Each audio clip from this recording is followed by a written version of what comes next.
Everyone, I'm not feeling super well, so I'm recording this during lunch, so enjoy the lesson without me. This first slide here shows a tiger shark. We're going to see a problem a little later in the notes that has to do with the tiger shark, so just kind of a fun way to start. So we're doing functions with E.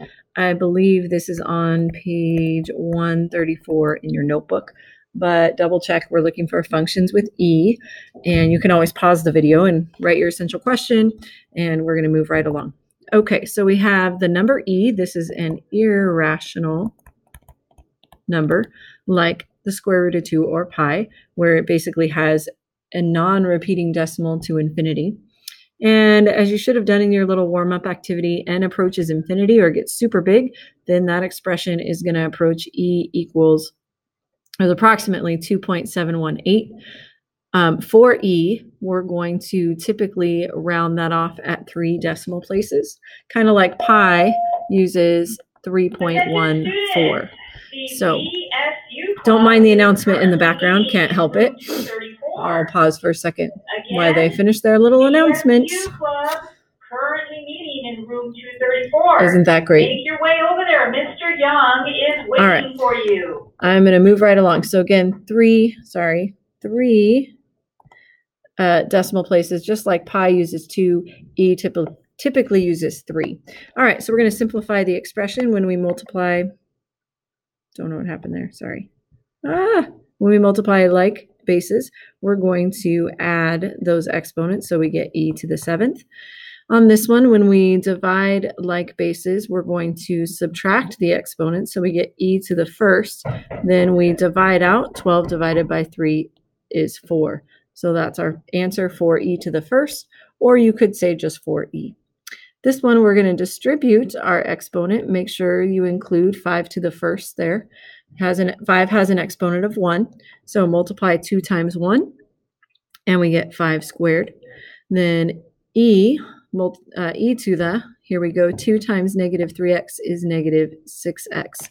Then we would need to fix this up a little bit. We have a negative exponent, which means a fraction.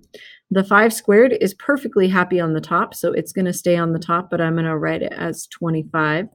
And then E to the negative 6x is going to move to the bottom. So I have E to the 6x. Then use a calculator to evaluate. You're looking for a button that says E to the x. If you're doing it on the graphing calculators, that button is right underneath, about 2 or 3 buttons underneath your control button. If you're doing it on the scientific, you have to push the second key to get to it. So on the scientific calculators, you're looking for the green E to the x, and you have to push the second key. So we have E to the 4th. That one, let me get the answer for you there. Sorry, I don't have that handy. E to the 4th, I'll do it on the calculator. And we get 54.598. Then I have E to the negative 0.09, and I have 0.9139. I should probably be rounding these to 3 decimal places, so probably 0.914. Then the last one, E to the 3/4. I get 2.117. All right, so moving on. The natural base function, this one is very similar to our exponential growth and decay function. It's y equals a times e to the rx. Don't mind the announcements. Barilla, report to the front office at this time. Again, Grecia Alcara and Fernando Barilla, report to the front desk at this time. So this we say where a cannot equal 0, because if a was 0, the whole function would be 0, and that's not very interesting. So then we have, sorry about that, if r is less than 1, meaning if it's negative, this is going to be exponential decay. So it's a little different than our other growth and decay functions. For the e as the base, it's all about what the r equals. If it's negative, then it's decay. If it's positive, then it's growth. So all about what the r equals there. Okay, forward. Raylene Gonzalez to report to attendance office. Raylene Gonzalez to report to attendance office. We're going to graph this using just a T-chart. Our standard values -2, -1, 0, 1, and 2. And when we plug those in, these numbers I do have handy, 21.085. When I plug in, oopsie, that's the wrong one. I'm sorry. I just did the wrong equation. Okay, so when you plug in -2 to this function, let's get the right numbers here. We have 1.819. The next one, plug in -1, 2.336. Plug in 0, we get 3. Plug in 1, we get 3.852. And plug in 2, we get 4.946. Because this number in front is positive, this is a growth function. And we can see that in our y values as they get bigger.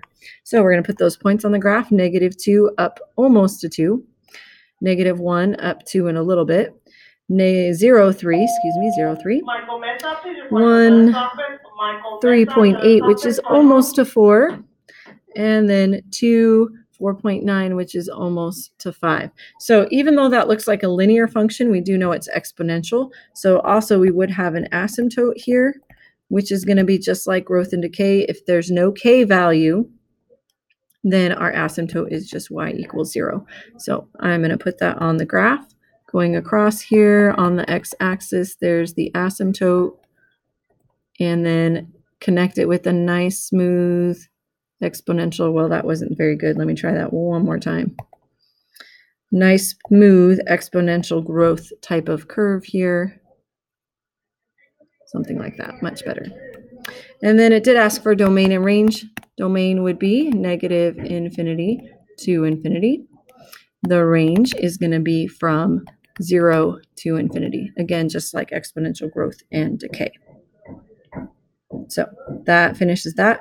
And moving forward, we have graph the function, state the domain and range. Again, we're just going to use a T-chart and plug in -2, -1, 0, 1, and 2. We plug in those values. Here we go, 21.085, 10.488. Plug in 0, we get 5.482.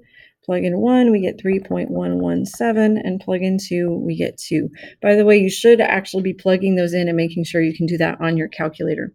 All right, so this one is going to be exponential decay because that R value is less than 1. That's a negative number in front. So we also see that in our y values getting smaller. So -2 up to 21 doesn't even fit on the graph, so I'm going to skip it. It would be way up high in the sky.